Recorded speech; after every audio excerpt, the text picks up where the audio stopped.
Good afternoon, Chelsea fans. We are back with another podcast after a pulsating Super Sunday fixture at home to Arsenal, after which Chelsea remained firmly in the conversation regarding a title push, despite playing most of that game with 10 men. We'll review all the talking points from this game and give deserved recognition to Reece James after his otherworldly performance against Arsenal. We're also going to preview another pivotal week to come with 6 points on the table versus Leeds and Bournemouth away to come and end the podcast with a special segment from friend of the podcast, Declan Burke, quantum computing by day and Leeds FC by night. Let's get into it.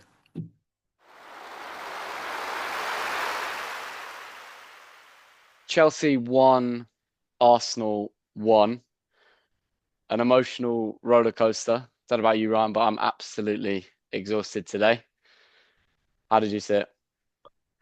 Yeah, I think emotional roller coaster is quite an accurate way to depict that afternoon stroke evening yesterday. It was always going to be against Arsenal. I could feel the shakes before the game, and I wasn't expecting to, but it always seems to get me riled up and really up for the occasion. And I think generally speaking, the timing felt really right for Chelsea to capitalise on some of the absentees for Arsenal, particularly with Gabriel and Saliba at the back, who were really conspicuous by their absence, I think, in this game. And to get that first win against Arsenal since August 2021, the lineup felt right. You know, James and Gusto pushing forward, James in that midfield role, the really brave punt to start Esteval from the off, the way we started, pressing really high, a really strong level of aggressiveness generally across the pitch and squeezing Arsenal and forcing those mistakes that we saw in that first 35 minutes. I think there was definitely a degree of profligacy kicking in once again for Chelsea. You could see that the XG was not particularly high for us in that first half, even though that we were getting into really good positions. It always seemed to break down on that sort of last pass or shot, particularly from Joao Pedro and a couple of instances with Esteban as well. But we were looking really, really good, tracking well for a win, I think, and generally on top right until minute 36, which I think you know what I'm alluding to, the red card for Moises Caicedo, who started the game really well, but it was really obvious as well to see that he was really pumped up for the occasion yesterday.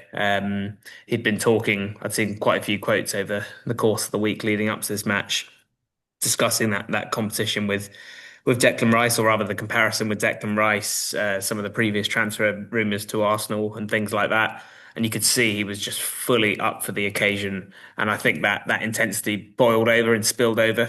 There was obviously a couple of pushes and hard tackles before, but the one on Marino, it felt off as soon as it happened. I was actually initially worried that he'd just broken down and was injured, and it looked quite serious actually, even though it turned out it was a bit of play acting, I think, from Caicedo, but a bad decision. And I think that level of sort of aggressiveness that I mentioned earlier ended up being our downfall in that first half, and comes back to the sort of overarching theme of petulance, I think, across our side, and not having the mental temperament to manage the occasion, despite definitely having the talent and the prowess too.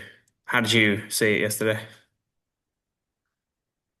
Well, red card again, ole ole.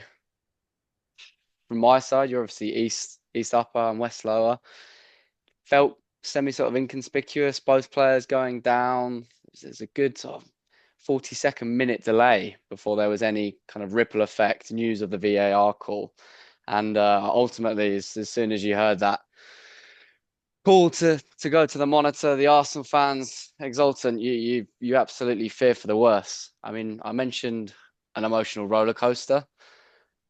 Prior to the game, anxiety we'd discussed in the pub with Notman news that Saliba was out. Suddenly the odds started to slide in our favour, and that beginning to the game I thought was electric from the team, as you said, really up for the game. Fiercely competed in the duels, potentially a few dubious kind of yellow card calls. I thought it was harsh. Cucurella getting booked early, but rightly a few Arsenal lads were booked in response, and we were really kind of growing into the game. You mentioned Joao Pedro profligacy, that Esteval chance, frustrating, but ultimately, as you said, that Caicedo red card changes the whole balance of the game. Yeah. The the two lads in front of us actually left at half time, never to be seen again. Uh, Disappointing. And ultimately, they missed out on what I would call a really jubilant, emphatic performance beyond then. I want to kind of really call out praise for Maresca, not losing his nerve this time. We've seen multiple meltdowns in recent months. I think, 7 red cards this season, 4 in the league, and 2 of those against United and Brighton stand out as catastrophic meltdowns, if we're totally honest, in terms of tactical response, almost throwing in the towel. But I thought Maresca held firm. I was surprised not to see kind of an immediate Andre Santos sub in. Held firm. The tactic appeared to be to let Mosquera be that extra man on the ball, who at times looked a little bit lost, and it seemed to pay off. It did indeed, and I think a very brave move from Maresca, which we obviously didn't have in those examples you referenced against Man United and Brighton, particularly the former against United, where I think we took off Neto and Estevao off, and then Palmer after that, albeit forced through injury, and didn't replace them with anyone up front. We saw the opposite here. It was basically inaction from Maresca. He trusted the players out there to take the fight to Arsenal, and a couple of tweaks within that as well, with JP dropping slightly deeper and providing a bit more coverage in that midfield space. Enzo obviously dropping back and forming a midfield pivot with James, which actually worked amazingly well. I was really shocked, and it required obviously the tenacity of Enzo holding the ball up, winning free kicks and throw-ons, but James just absolutely spearheading every Chelsea counter-attack, getting to the ball before the likes of Zubimendi and Rice and Odegaard and Eze, all the firepower Arsenal had to throw at us, and he was always there to clean it up, to keep the ball, to launch a counter-attack, which he did on a couple of occasions with fantastic through balls over the top to Garnacho and Neto on the wings for us. So really positive to see that Maresca has shown some malleability, I think, here, and not being as inflexible as we thought he might have been.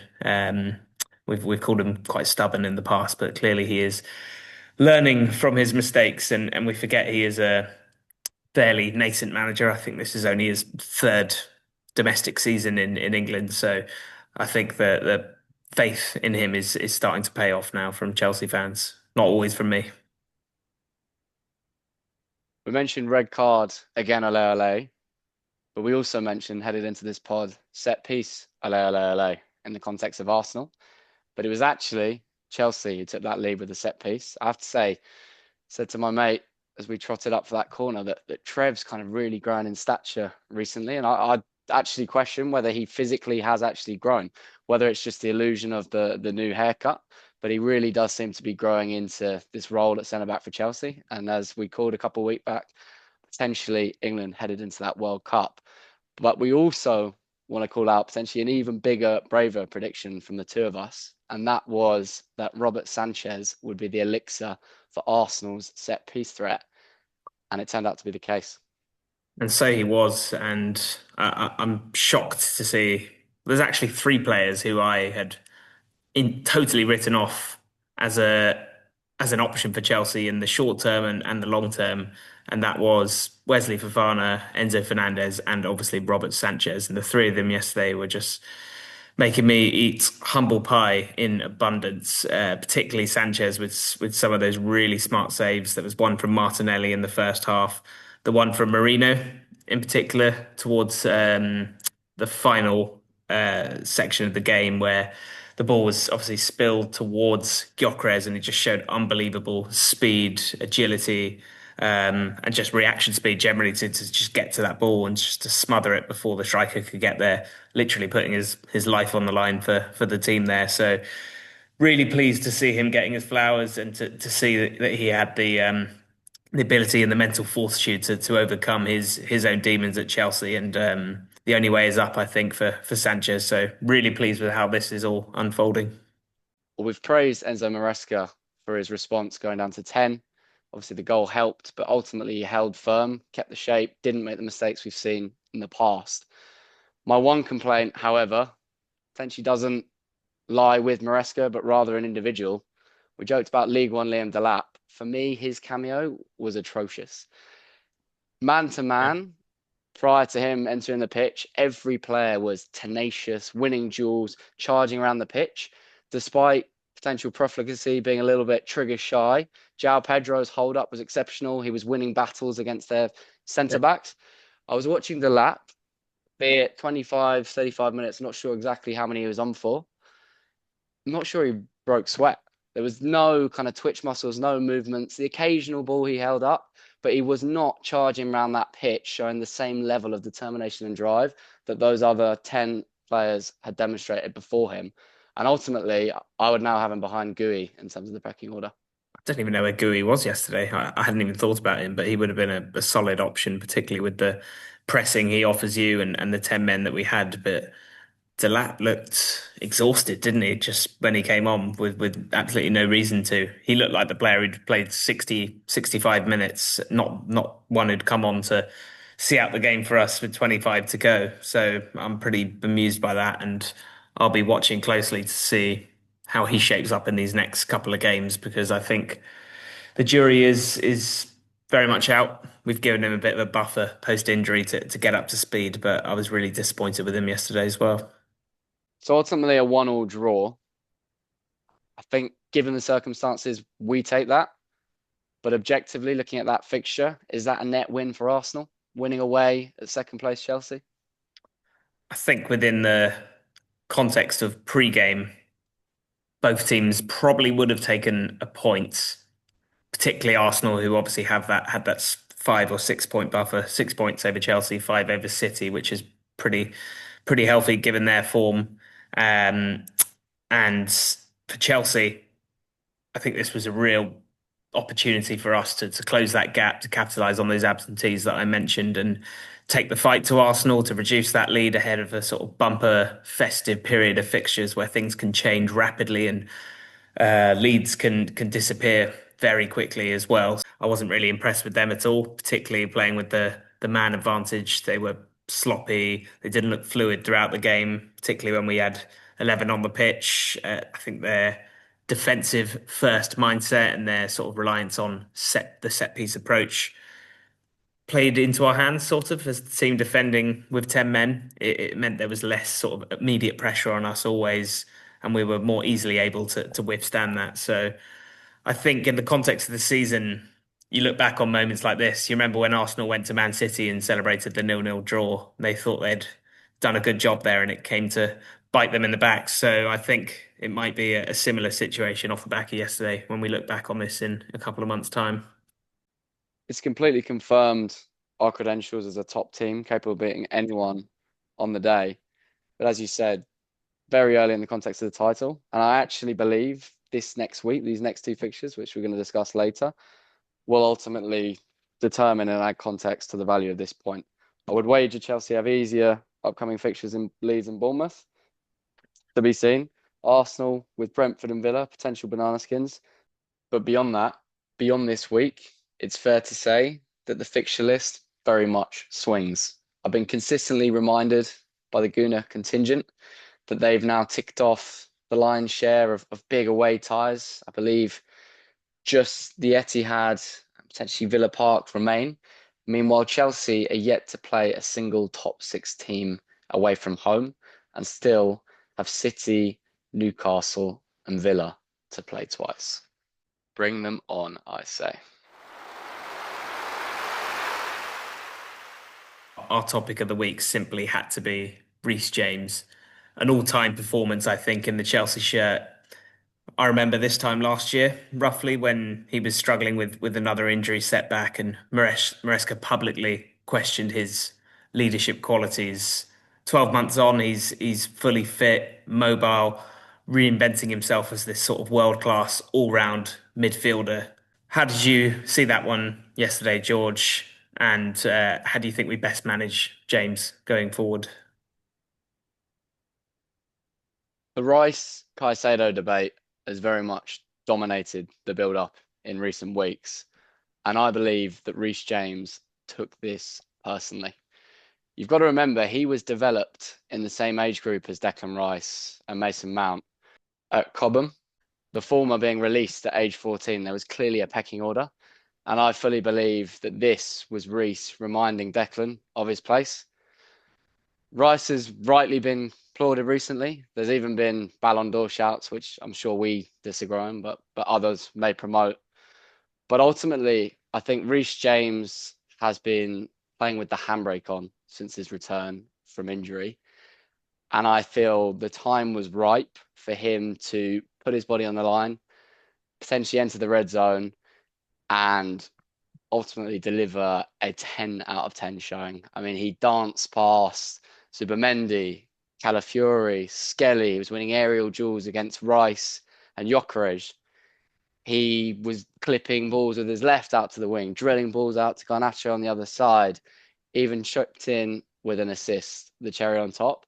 This performance was absolutely otherworldly and ultimately against the form team in European in world football right now. It's funny, all the talk before that game, as you mentioned, was Caicedo versus Rice, and Reece didn't even enter that equation, but it has become a valid conversation off the back of yesterday.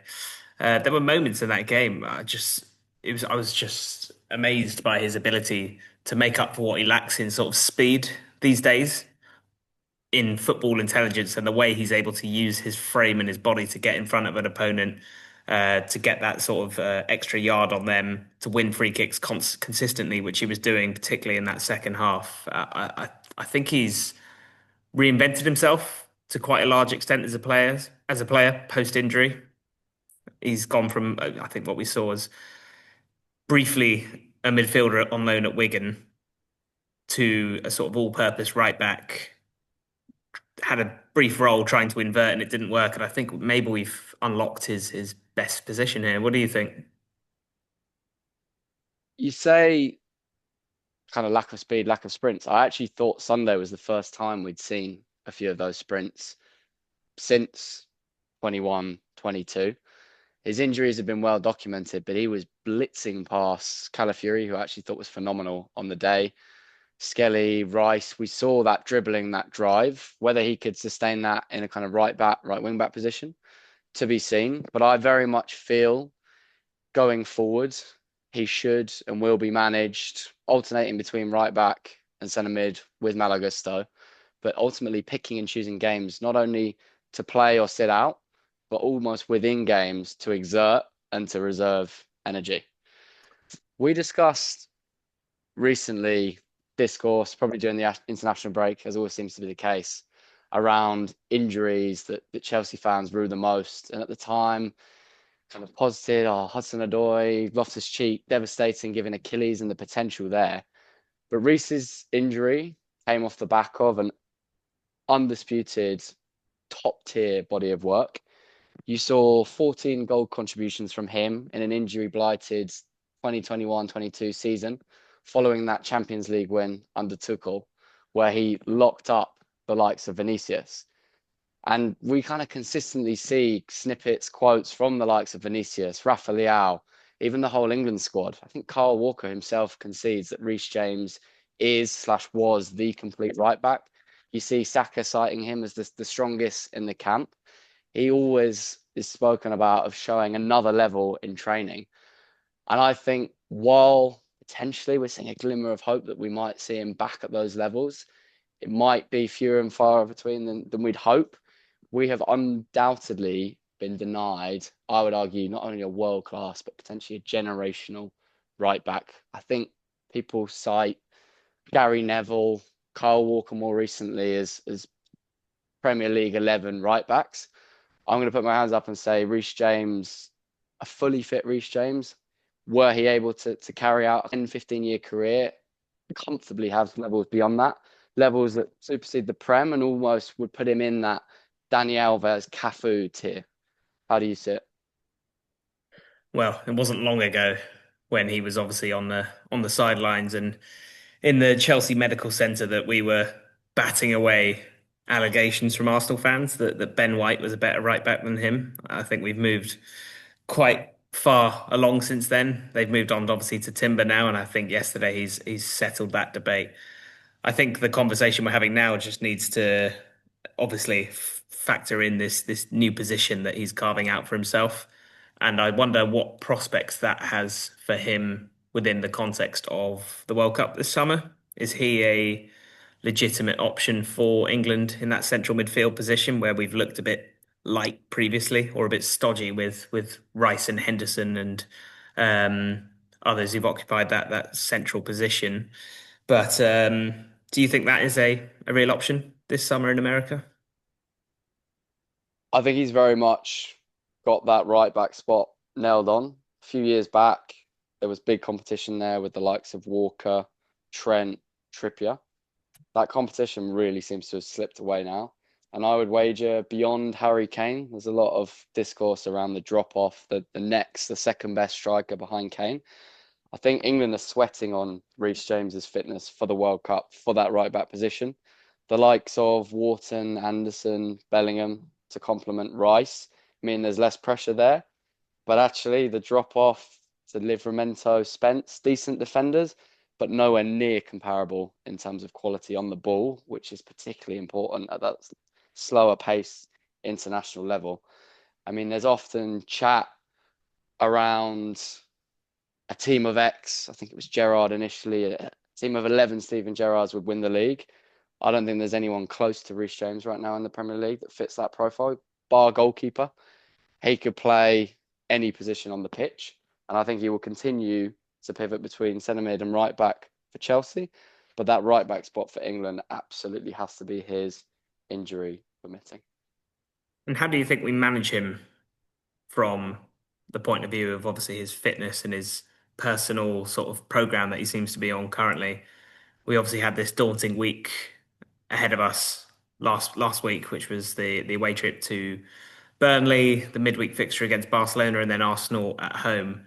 I was wondering how Reece James would be able to feature in all three of these games, but he did obviously taken off at half time against Burnley, playing the full 90 yesterday and against Barcelona, I think. How do you see this going forward? Because obviously Maresca's flagged that he probably won't be available tomorrow, or rather he won't be in the sort of starting 11. So it'll be interesting to see how we do retain this level of performance through his fitness and conditioning program. More of the same in the sense that there will be random omissions, there will be frustration when he's not in certain lineups.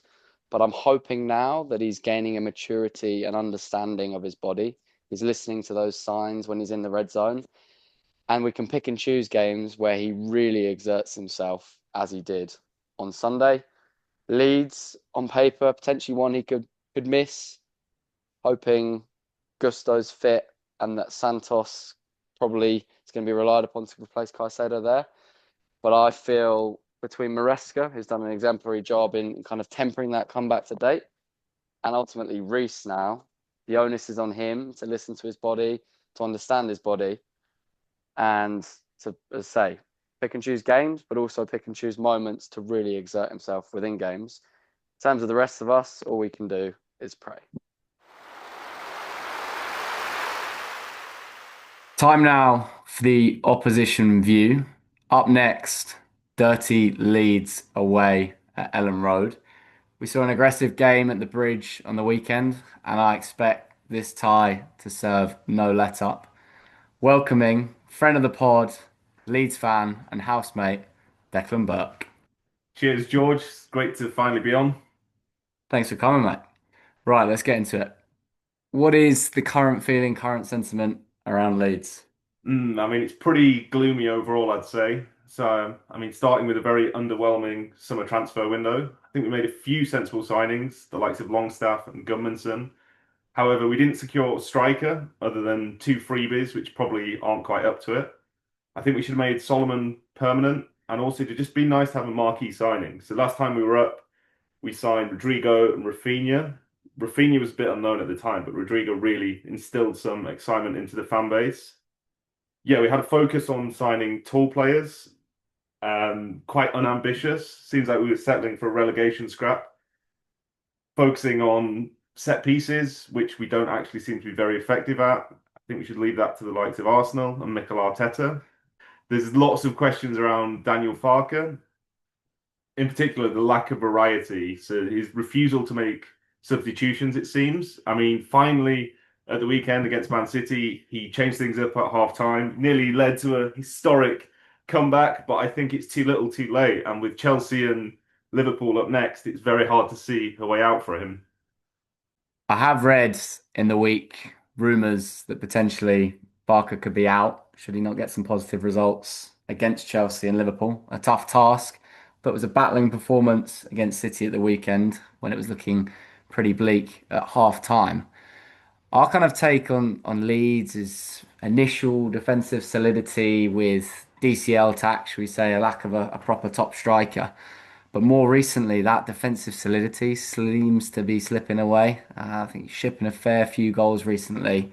I guess the positive now is that at least Metcha is scoring. But is this sort of too reductive to say that they're fairly toothless in attack? Slightly too reductive, I'd say. Don't get me wrong, we are very toothless in attack.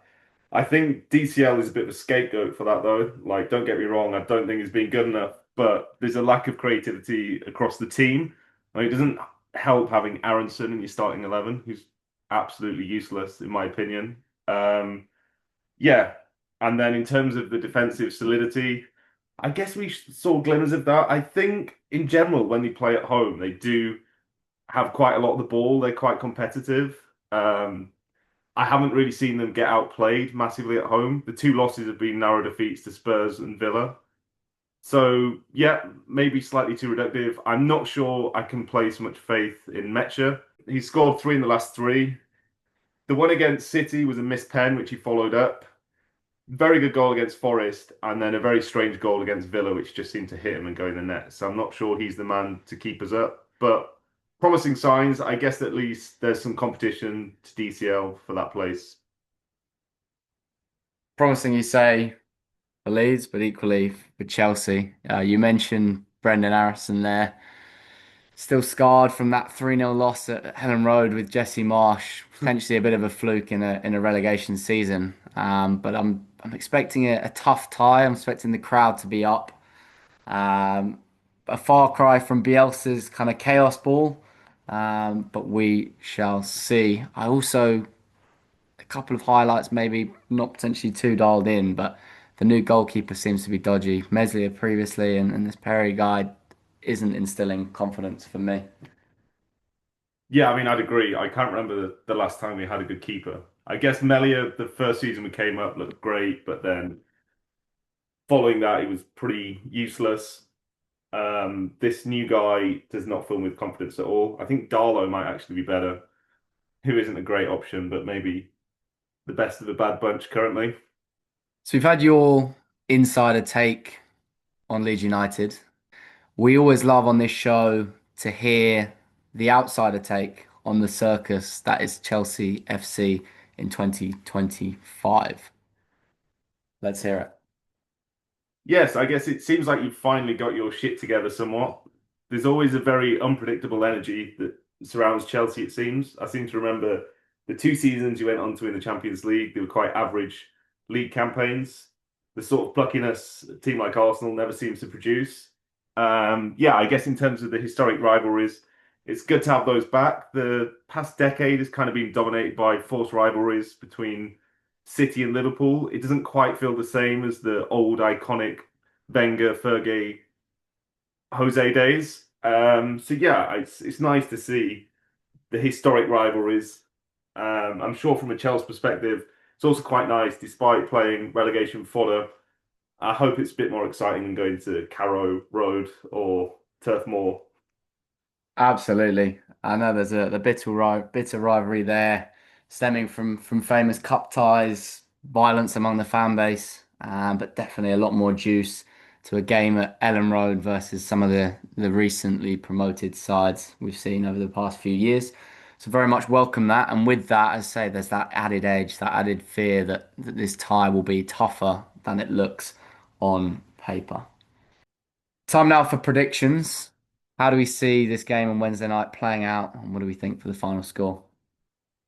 Yeah, so as I discussed earlier, the frustrating thing about Leeds, especially at home this season, quite often they've had good performances that have resulted in losses. So the Villa game was the perfect example of this. So I think we will cause Chelsea problems. I think maybe Chelsea will get an early goal.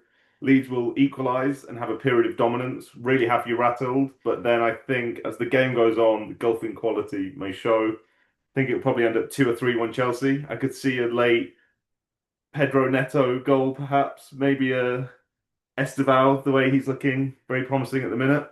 Chelsea have been prone to sloppy, slow starts, and I think with wholesale changes, the forced absence of Caicedo, but potentially a few of those at the back as well, Reece, Fofana coming to mind. My fear is that we're entering a heightened fan base at Ellen Road. I've been there. We both went to uni. I remember countless games. That first goal is crucial. It really is a breeding ground either for toxicity or immense warmth and strength in unity at Ellen Road. So I think it's critical that Chelsea do not concede first. But provided we don't, I'm also going to predict. I'm going to say 2-1. So Chelsea going 2-0 up. I'm going to call Liam Delap, who we've challenged to open his account with the Blues, to finally start his account. And I believe Cole Palmer will add the second with a spirited fighting comeback from Leeds towards the end. Yeah, it's definitely that environment in which we've seen Chelsea players wilt previously under the pressure. You think about sort of St James's Park in that, well, what was touted as a top four decider last year. Hoping we can get an early goal and just silence the crowd a bit, demotivate them slightly for the rest of that game. And I am calling a semi-comprehensive 3-1 away win to Chelsea. Thanks a lot, Deck. I'll be tuning in with you on Wednesday. Cheers. And Good to be yeah, on. best of luck for the rest of the season. You too. Hopefully you can stop Arsenal winning the title. Love it. The games are now coming thick and fast as we enter the Christmas period. After Leeds away on Wednesday, Chelsea go to the south coast to face Bournemouth. Bournemouth, as with Leeds, are in a pretty dire run of form. Both sides starting to ship a lot of goals, but equally bad losses at respective grounds stick in my memory. I think Bournemouth did the double over Chelsea in 2019, albeit 6 years ago. It was a painful year, but it's never an easy game on the South Coast. No, we got a late win there. I remember last season in that deeply uncomfortable match where Sanchez, I think he gave away a penalty and then saved it, and then Nkunku popped up with that late winner, which sort of really changed the trajectory for our sort of initial phase of the season. I'm expecting another tough game. The fixtures are coming thick and fast, as we know now, as we enter that sort of crazy bumper festive period. I think what's really going to come into play in this sort of crazy period of fixtures now is squad depth. And this is where we're going to see the likes of Joel Hato, Badia Shield get more minutes. Obviously, with the absence of Caicedo, Santos is naturally going to get more starts. We've already spoken about Talat, but we really need him to come in and start performing and getting a few goals for us. I think the success of this next week and this whole festive period will be defined by the performance of some of those other players in the squad that I mentioned, and we really need them to come in and step up now, starting from Wednesday night. We've praised Maresca, rightly so, for a valiant 10-man showing against Arsenal at the weekend. Great wins against Barcelona and Burnley prior to that. But ultimately, our complaints over Maresca past sort of year to date have been around wholesale changes, big rotation, underestimating opposition. Leeds away, Bournemouth away, very much Ipswich away potential from last year. You mentioned the enforced absence of Moises, very much back Andre Santos to step up to the plate. Who knows? This week off, could it be a blessing in disguise for Moises in terms of attacking future fixtures? We'll see. I would wager these are the games, these two. They've been poor. We've called them out the last couple games. João Pedro and Liam Delap, I expect goal contributions from the two of those. I want Liam to open his bank account with the Blues and to really kick on and show why we paid the money. Failing that, I'd be looking at an Everton sale come January. So, 3 o'clock away against Bournemouth this Saturday. How do you see this one going? Score prediction.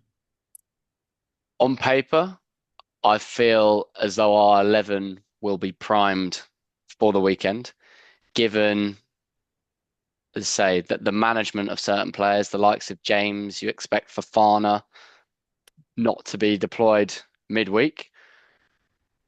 As you've mentioned previously, results seem to compound. So a good win in the week, I think we'll see us right with confidence heading into Bournemouth and a good chance to win 2-3-1, potentially a Semenyo goal. Struggle against Leeds, then it could compound. I'm going to stay positive and say a 3-1 Chelsea win. It's always tricky to call results 2 fixtures ahead because often one game so heavily impacts the other. That's the same. That's as true for Chelsea as it is Bournemouth. They've got a home game against Everton tomorrow night, and given their performance on the weekend against Newcastle, Bournemouth will fancy themselves, I think, to get back on the right track here and get 3 points ahead of that game with Chelsea on Saturday. And equally, we've got that tricky test midweek in the December northern cold up at Ellen Road. So I think there's a lot to be dictated by these two games midweek. However, I think the momentum is with us, and we've seen Bournemouth slip slightly, and that momentum they've generated under Iraola seems to have dissipated somewhat in the last few weeks. So I'm backing Chelsea to get a solid 1-0 win. A good defensive performance and a clinical finish from Cole Palmer.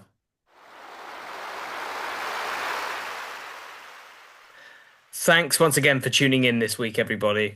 We're really excited to announce that we've now launched on TikTok. You can find us on CFC_waves for more sound bites and hot takes throughout the week. We'll be back next week as we move firmly into the festive season and all the fun to come. Have a great evening, Blues. See you next week.